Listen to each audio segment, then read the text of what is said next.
Hello, welcome to a new series of Show Studios Head to Head. I'm Mimma Viglezio and I welcome back Stephen Jones, that's me. Lovely to see you again. And lovely to see you. Thank you for being here. So we're going to talk about the men's Spring-Summer 2018 season. Already, yes. Already, but you know, on one way we say already for 18, but then we have to go all the way back to the London collections, which took place about a month and a half ago now. Yeah, which is the first in the sequence of all the different cities. Exactly, and we are going to try and understand how the week went, what London means today for men's fashion, for fashion in general, for men's as well. And then I would like to put the emphasis and the focus on a few designers that I think they were a standout. Yeah. So I don't know if you agree, but I think that London, once again, after seeing the whole month, represented the new generation. I think the most interesting thing that happened in London are the newest Absolutely. I mean, since Men's Fashion Week has started here, it's always been a combination of heritage brands and younger labels. And really, the younger labels took over this season. Of course, the heritage brands are still there, but they were not news in the way that the younger labels are. And you think that the younger labels are very much influenced by the Savile Row tradition, the tailoring, that it's the London heritage? Yeah, I mean, I think all the designers, certainly the designers we're looking at, really know about that. It's impossible to be a designer in London and escape from that huge heritage and the technique of Savile Row, tailoring. The whole world of menswear, in a way, is based on England. If you look at Italian menswear, that was based on the British suit. Parisian menswear was based on British. You know, British menswear really, from Beau Brummel until today, has been focused on England because other countries represented other things. For example, France was flamboyance. They all lost their heads and then came to England. But at a parallel time, that idea of restraint and elegance within menswear is certainly a British thing. I mean, Ralph Lauren, even Berluti, Giorgio Armani, all those big labels always looked to England as being sort of the keystone of their design, but then moved it on to somewhere else. Yeah, and I couldn't agree more, and that's, as usual, very well explained. But I also think that England is very much, and I think we feel it even in menswear, the influence of Vivienne Westwood and John Galliano. Sure. I could see that in even the best collection we've seen. So people pay tribute to the greatest designer this country has seen and made. I mean, if we sort of start time with Vivienne in 76, 77, I mean, Alexander McQueen could not have existed without Vivienne, and John Galliano could have not existed without Vivienne. She really changed everything, and now, I mean, she's showing her collection with Andreas, but still people look back to her archives. I know Stephen Phillip from Relic has so many designers visiting him, wanting to see Vivienne's cuts of the vintage Vivienne. Yeah, his vintage Vivienne, and it's amazing. It's amazing to see how she thought of things, and in such a strange way, but in a funny way, so simple. You know, her clothing was always simply manufactured. It wasn't manufactured in a very complicated way. So it translates to that world of sportswear and machined together garments which are made out of cotton or nylon very easily. Of course, she did go into the menswear tradition as well, but slightly later on in her career. But different people take different things from her. Yeah, well, that's obvious in whatever we've seen, and that's why I would like to start talking about.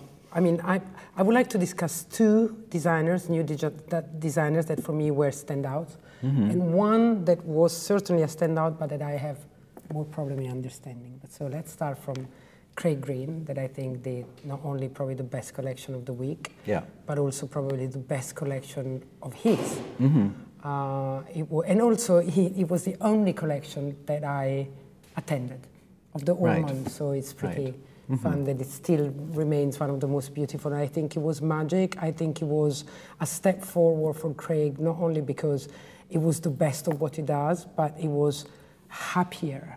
He was more optimistic, less dystopian, and actually he talked about utopia. And he introduced denim. He did this pair of jeans that I think is going to be the jeans of the season.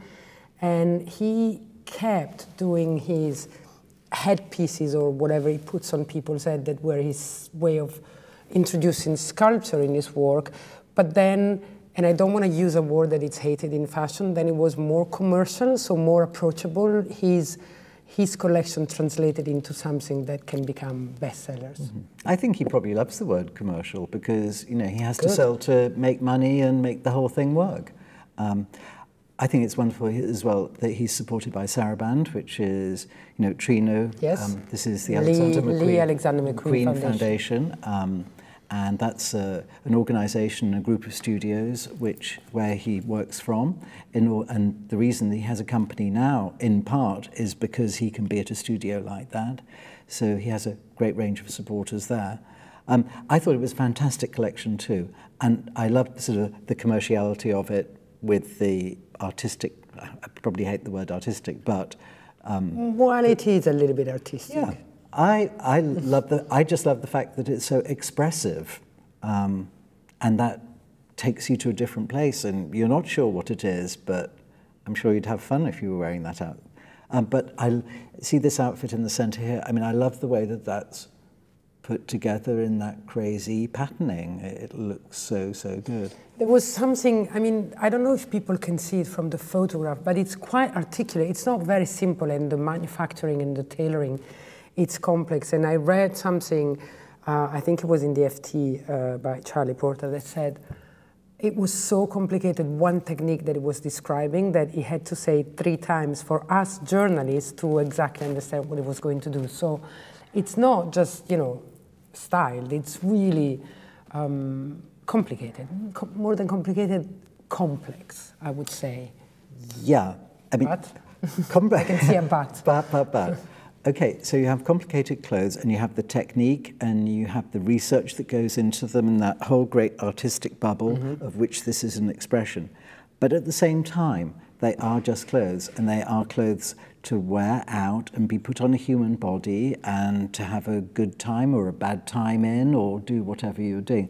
They are, in a way, even the outfit on the left is completely practical because it has a specific purpose. Maybe its a specific purpose is to be looked at or to express a certain mood or something, but in a way they all have a reason to. Can you define practical for that one?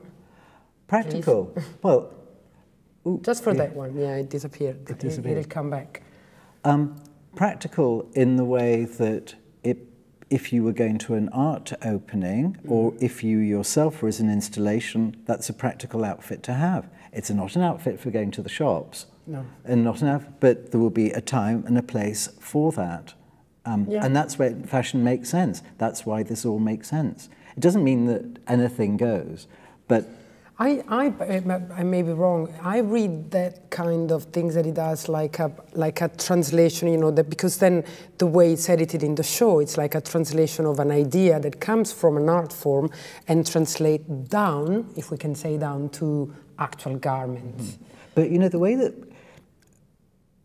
say for example, in the world of haute couture, people buy haute couture clothes not only to wear them, but also to have them in their homes. And I know that women have them on Stockman mannequins in their dressing rooms. In the same way, if I bought that Craig Green, yes, I might wear it, but it would probably be on my bedroom wall, you know, in a frame. Yeah. Why not? And that's what about what he does, because it's very beautiful to look at as well. And, you know, I said it was the only show that I attended, so of course you're a little bit influenced by the music, the venue, but what I really love about what he does is that it's this holistic pleasure that you sit in for like 12, 14 minutes and it stays with you for a while. And then you go to the stores and you see the clothes and it comes back. I think there's something magic about what he does and his way of, you know, using color and using prints. It's just beautiful. And then you go to fashion schools and you see the men's collection and they really all take something from Craig Green. I mean, I think Craig Green, I think he's the most inspiring designer for young men's designer. Does it make sense? Yeah, I mean, I think he's just one. I mean, aren't these fantastic? They're amazing. so good. The colours, the proportion, the cut, everything. It is so good about them. Yeah, he's just one. You know, if a designer is designing, they probably have 25 different influences. The great thing is, at the moment, he's not doing a massive shoulder like everybody else. Well, because Craig is Craig. Yeah, and he's original. He's not a follower of trends. But talking about, well, you helped me introducing my next new... I should be putting my London hat on, by the way. Yes. Maybe we should say 2 words about your London hat. So I bought this. This is not one of mine. This is by Donald Smith. And so you're not wearing Stephen Jones? No. I bought this in a charity auction a couple of years ago at Chelsea Arts Club. And it is one of my favourite summer hats, actually made out of paper. And he coloured in all these paper? Yeah, it's paper. It's fantastic. Well, yeah, anyway, my favourite summer hat. You have to wear it for the rest of the show. Okay. So my next interest goes to Martin Rose. Martin,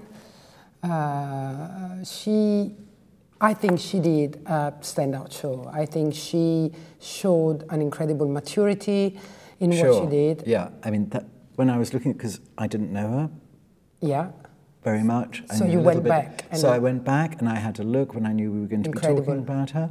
And yeah, the professionalism is amazing. And those clothes, which are very difficult to do, have got a very good standard of finish. And the tailoring here, you know, the tailoring. Just 2 words about one thing. Maybe not everybody knows that she is one of the designers of Balenciaga Men. So Demna Ketsvavalia chose her to help him in creating his men's design. And so when people say her jacket with wide shoulders, they look like Balenciaga, maybe they don't know that. Probably maybe she did it first. Well, most probably. I mean, again, Martine, I think she's very good at creating shapes and not following, you know, at giving a new look to the men's silhouette and not following it. She did this show in Tottenham. She used local caterers. She wanted also to communicate her will to be very local and to promote local. So at a season where designers are fleeing New York, like there is this thing that everybody's fleeing New York, we've got English designers that are very much anchored to their local origins, which is very good. But I don't think there's nothing local with this collection, is there? I love it. I have a problem with the rose logo, the big branding thing. I mean, yeah, sure, Maria Grazia does it at Dior, and lots and lots of people do it. I don't know, it just, it's not my personal taste. Yeah, it's not my personal taste too. The only thing about rose is that rose means something, so for people that don't know that it's a flower. Yeah. That's a little bit far-fetched. Yeah, it's just not my thing. But I love it's a those... bit sort of Hugo Boss. Oh. Sorry, I've said it now. Now I'm going to get the hate mail. But I love the belts. I mean, she used to do ties, if I remember well, and these belts are now protagonists of the accessories. And I love, if we have a look at number 7, you know, it's like a belt that it's also a pocket. Yeah. And it's everywhere but in the trousers. Yeah.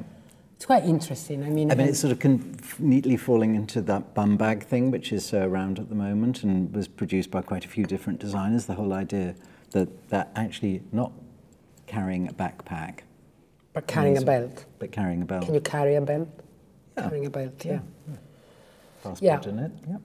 But yeah, I thought this was, as we said, a very mature collection. It was. I mean, look at the finish on that beige jacket, that sand-colored jacket. Look, number 7, I think it was. Yeah, I mean, the finish is so good. It's beautiful. Yeah.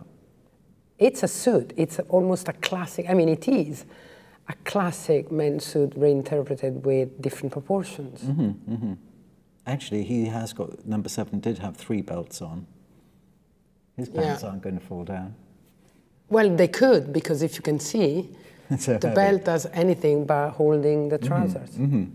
But they won't fall down anyway. What was the set in the background? Did you go to this show? Or? No, I wasn't there. I don't know.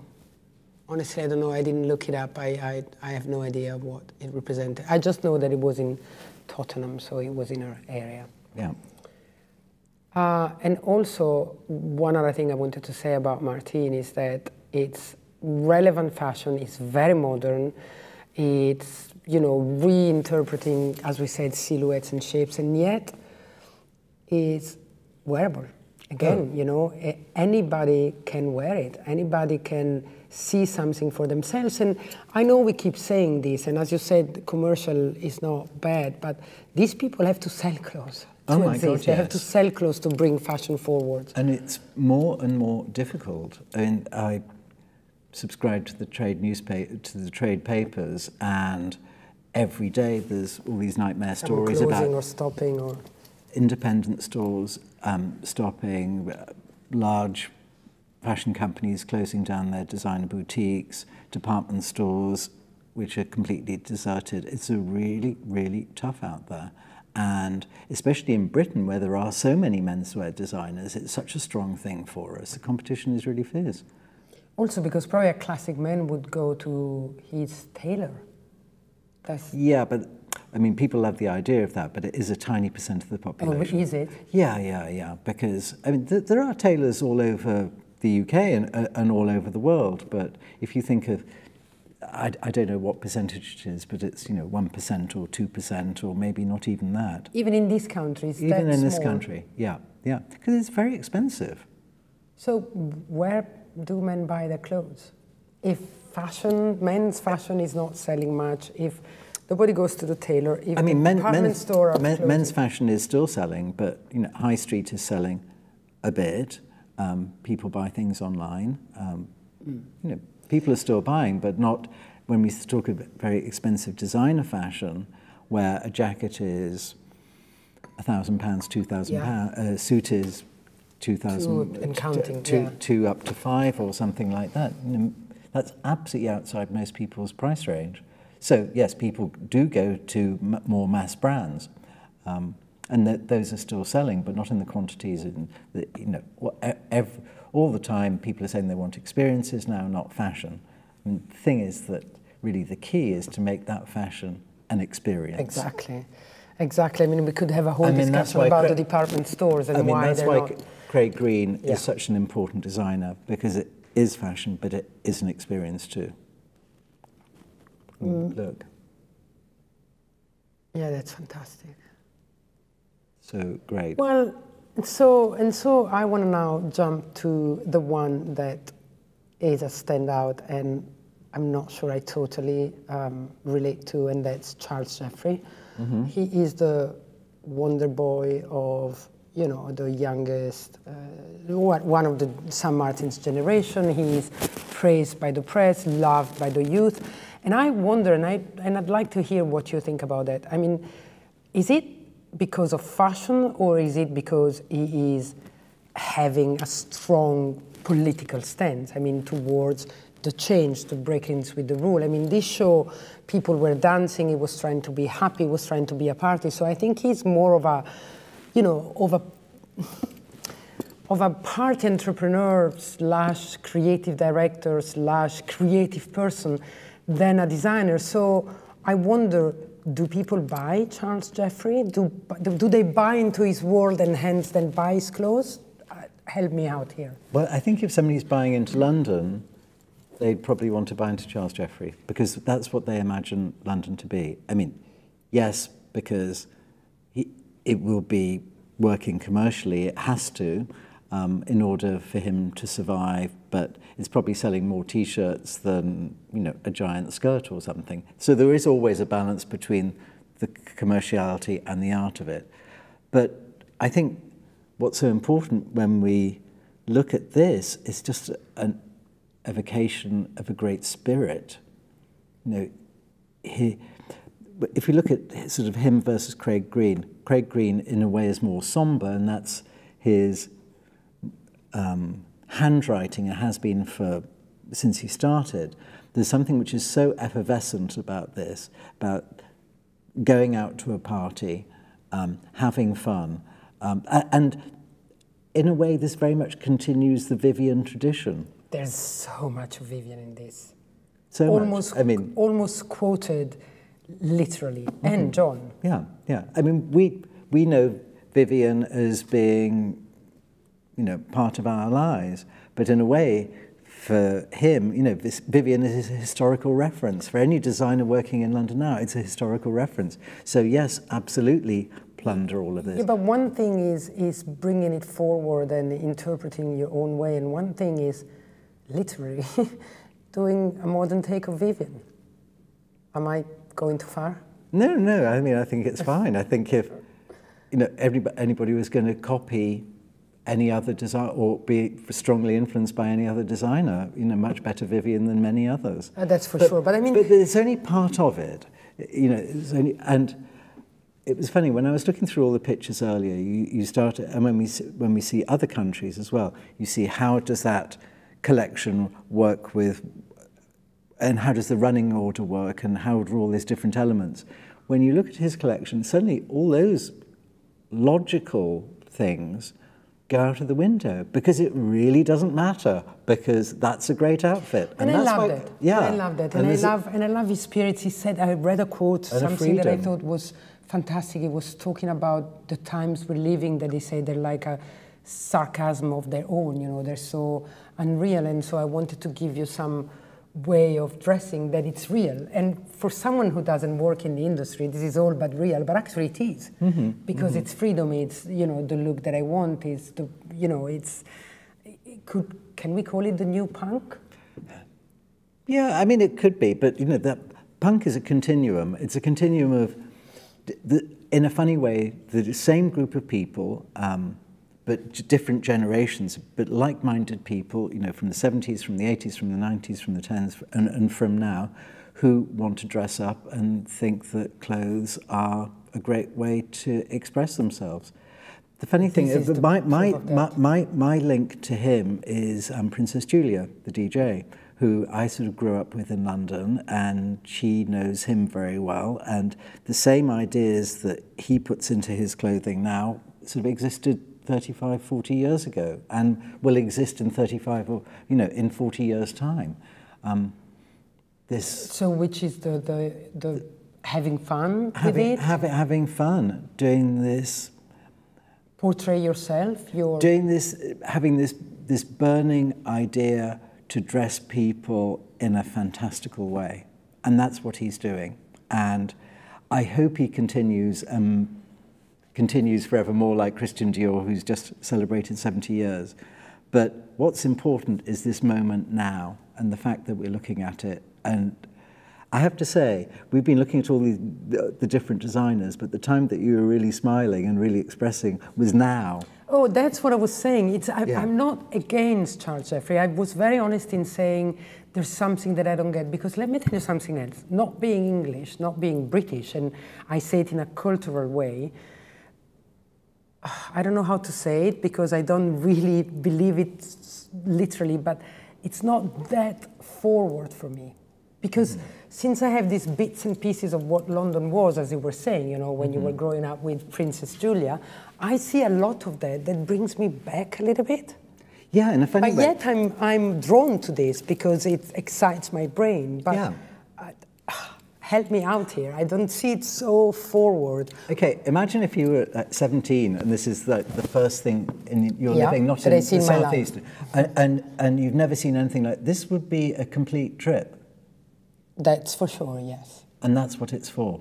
Maybe it's not for me and not for you, but it's for a certain generation, a section of society whose lives will be transformed by looking at or wearing something like this. And that's the great thing about fashion.